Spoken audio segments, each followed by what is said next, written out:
कृषि मंत्री बादल पत्रलेख ने आज अपने विभाग की समीक्षा की है। समीक्षा के बाद उन्होंने क्या कहा वो आपको सीधे सुनाते हैं।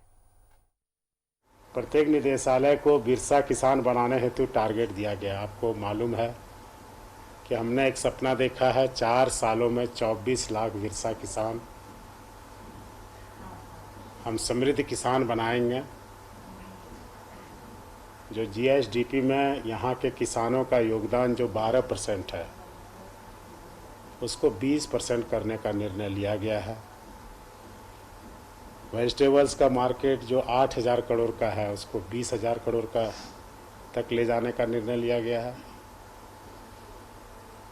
जो प्रोसेस्ड मिल्क अभी पर डे प्रोक्योरमेंट 1,20,000 लीटर है, उसे प्रथम चरण में 5 लाख लीटर और आने वाले दिनों में 10 लाख लीटर तक ले जाने का निर्णय लिया गया है। इसके साथ ही कस्टमाइज्ड सेंटर्स, रिसोर्स सेंटर्स खोलने का निर्णय लिया गया है जो मार्केट लिंकेज करेंगे। उड़ीसा और बंगाल में जिन चीज़ों की मांग है उन्हीं बीजों को अनुदानित दर पर किसानों को उपलब्ध कराया जाएगा और बाय बैक पॉलिसी लाया जाएगा ताकि उनको मार्केट की जो रहती है कि उनके मन में हमारा सामान बिकेगा या नहीं बिकेगा, इन सब चीज़ों का एश्योरेंस दिया जाएगा। हमारे एनिमल हस्बेंड्री में, पशुपालन में टोटल जो आउटलेट था 101.68 करोड़ का था, जिसमें एक्सपेंडिचर 70.05 करोड़ का दिखाया गया है। आने वाले दिनों में इसे विस्तृत रूप से आपको जानकारी दी जाएगी। इस वर्ष की जो प्राथमिकताएं हैं इस प्रक्षेत्र की, तो स्टेट मॉडल वेटनरी हॉस्पिटल आपको देखने को मिलेगा जो इंडिया लेवल का होगा। वो यूनिक हॉस्पिटल होगा जो पशुओं के लिए इस साल हम उसकी शुरुआत करेंगे। सभी प्रमंडल में गो मुक्ति धाम पायलट प्रोजेक्ट के तौर पर हम शुरू करेंगे, बाद में इसे सभी जिलों में लेकर जाएंगे। 100 पशु चिकित्सालय को रिवैम्प करेंगे, सुदृढ़ीकरण करेंगे। ये भी राज्य में जो पशु चिकित्सा के बारे में विभिन्न भ्रांतियां हैं उसको दूर करेगी। 3 mobile veterinary ambulance pilot project के तौर पर पहले हम लॉन्च करेंगे, उसके बाद इसे विस्तार भी देंगे। 2 बैल की योजना की भी हम शुरुआत करने जा रहे हैं। उसके साथ ही दुमका बासुकीनाथ में पशु शरण स्थली भी हम इस साल बनाने जा रहे हैं। पशुपालन प्रशिक्षण केंद्र दुमका भी फोकस में रहेगा। ये विभाग के द्वारा इस तरह का काम किया जाएगा। मत्स्य प्रक्षेत्र में 2020-21 में कुल स्वीकृत राशि का 92% राशि व्यय हुआ। गत वर्ष राज्य में मानसून अच्छा होने के कारण विभागीय योजनाओं की सहायता से 2.38 लाख मैट्रिक टन मछली का उत्पादन हुआ।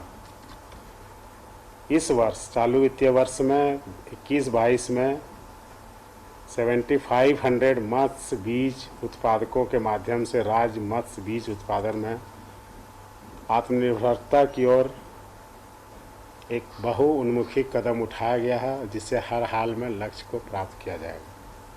प्रधानमंत्री मत्स्य संपदा योजना अंतर्गत राज्य में 1250 से ज़्यादा परिवारों को मछली पालन की विभिन्न परियोजनाओं से जोड़ा जाएगा। केज कल्चर को बढ़ावा दिया जाएगा, इसके लिए विभाग ने अपनी तैयारियां शुरू की है।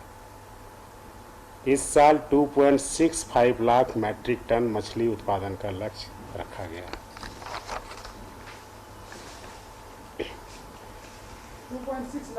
2.65 लाख। गव्य प्रक्षेत्र में इस साल जो नई स्कीम लागू की जाएगी वो ₹1 लीटर की दर से कृषकों को प्रोत्साहन मूल्य का भुगतान कृषि विभाग के द्वारा किया जाएगा। ये उनके दुग्ध उत्पादन में वृद्धि लाने के लिए एक उत्प्रेरक का काम करेगा। जमशेदपुर गिरिडीह में 50,000 लीटर क्षमता की नई डेयरी प्लांट और रांची में मिल्क प्रोडक्ट प्लांट की स्थापना की जाएगी। रांची में milk powder plant 20 metric ton क्षमता का होगा। चलन पशु चिकित्सा वाहन एवं पशुपालन कॉल सेंटर भी इस साल आपको देखने को मिलेगा। विधवा, निसंतान, परित्यक्ता, दिव्यांग महिलाओं को 90% अनुदान पर गाय देने पर विचार किया जाएगा। पशुपालकों के निजी गाय भैंस की बीमा कराने हेतु योजना की स्वीकृति आज की बैठक में ली गई है। इसके इम्प्लीमेंटेशन के लिए कंसर्न विभागीय स्तर से तैयारियां शुरू की जाएगी और फिर माननीय मुख्यमंत्री जी से कैबिनेट से अनुमोदन लिया जाएगा।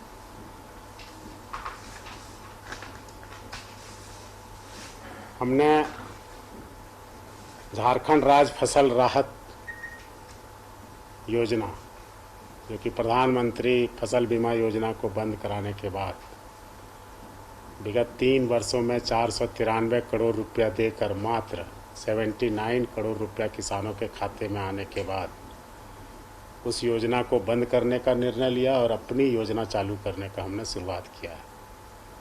इसकी भी प्रक्रिया लगभग पूरी कर ली गई है और डेवलपमेंट कमिश्नर की अध्यक्षता वाली कमेटी है जहां हमने फाइल को भेजा है। वहां से सारी फॉर्मेलिटीज़ को पूरी कराने के बाद, कैबिनेट कराने के बाद हम इस पर काम करना शुरू कर देंगे। हमने विभिन्न विभागों के साथ समन्वय भी बनाने का सोचा है।